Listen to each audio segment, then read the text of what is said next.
All right, let's leave politics now. And if many of you in our region will remember this time, 4 men across 2 boroughs killed in just 5 hours.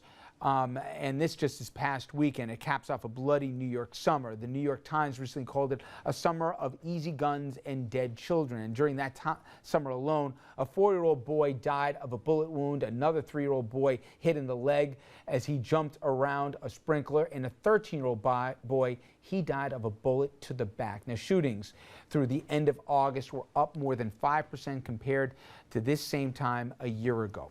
Charles Hynes, the Brooklyn DA, has been outspoken on the issue of gun violence, and he recently partnered with Reverend Al Sharpton at Occupy the Corners. The event meant to signify that residents are taking the streets back from the clutches of gun violence. Now, our own Dominic Carter spoke with the DA about the issue of gun violence and much more. Dom.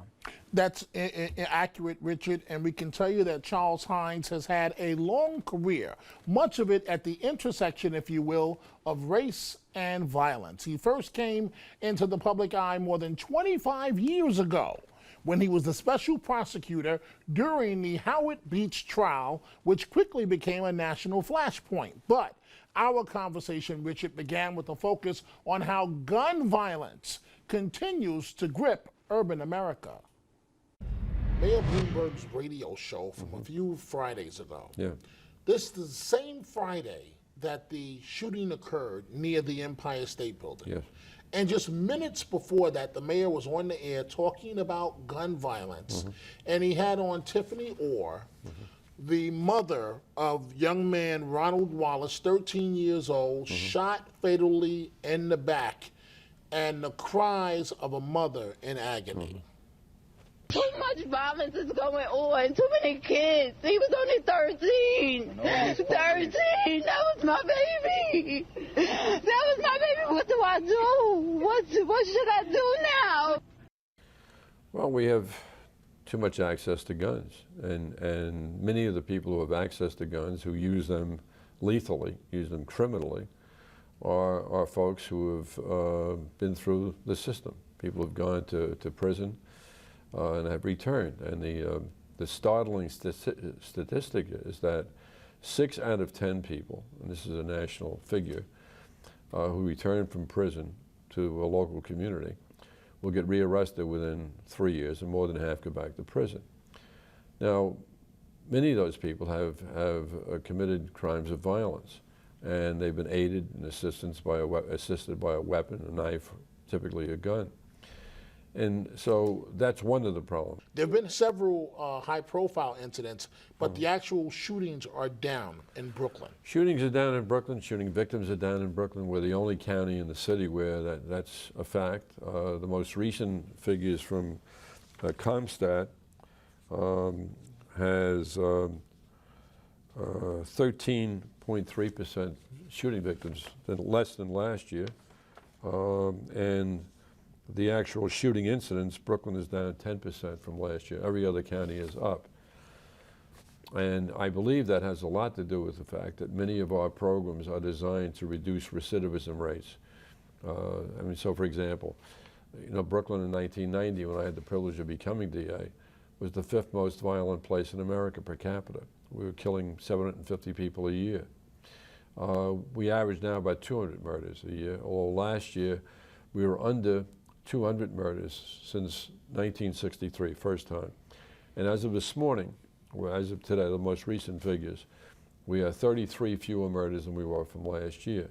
Now, I believe that there is a direct parallel between programs that we have which intersect and interact with people who commit crimes of violence and are ultimately given rehabilitative services. So in our program, our reentry program, instead of 6 out of 10 being rearrested within 3 years and more than half going back during that period, according to Bruce Weston of Harvard University, who studied our program back in 2007, we reduced recidivism rates by more than half, so it's 2 out of 10.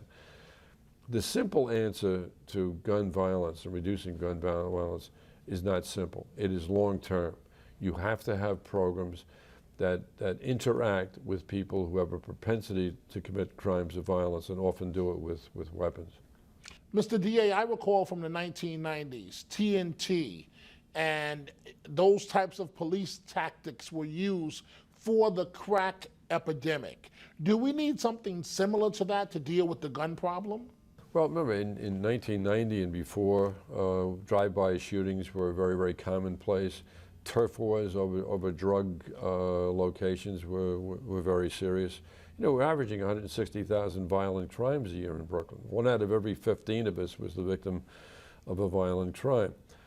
The answer to drug-related violence, and therefore gun violence related to drug activity, was rehabilitation. We started the first drug treatment alternative to prison in 1990. Columbia University validated that program some 10 years ago and found that in a 5-year validation study that we reduced recidivism by more than half. District attorneys across this state, and there's 62 of us, are gatekeepers for 176 drug courts in New York State. So DA's got it finally, that you don't restore public safety by building warehouses of despair to throw junkies in, that you build public safety levels by offering drug treatment.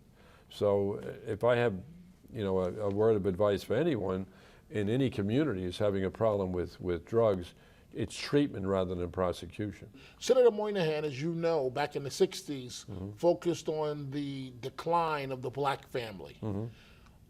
Is the problem the decline of communities across America, or is it guns? It's a combination of things, obviously, and it's there's a sociological problem. If I took you up to Clinton County next week, the northern part of this state, and brought you through the local jail, you wouldn't have anybody looking like you. They all look like me. And that's reality. You know, I often mention that White Heat was a wonderful movie by Jimmy Cagney. And they had a scene from the cafeteria, 1,000 people. You could not find a person of color. So obviously, at some socio-economic level, it's not about color. But once you have someone with no hope, either for a job or they've dropped out of the educational system, and you give them no hope at all, they are going to turn to crimes of violence. And oftentimes, these violent crimes are committed with guns.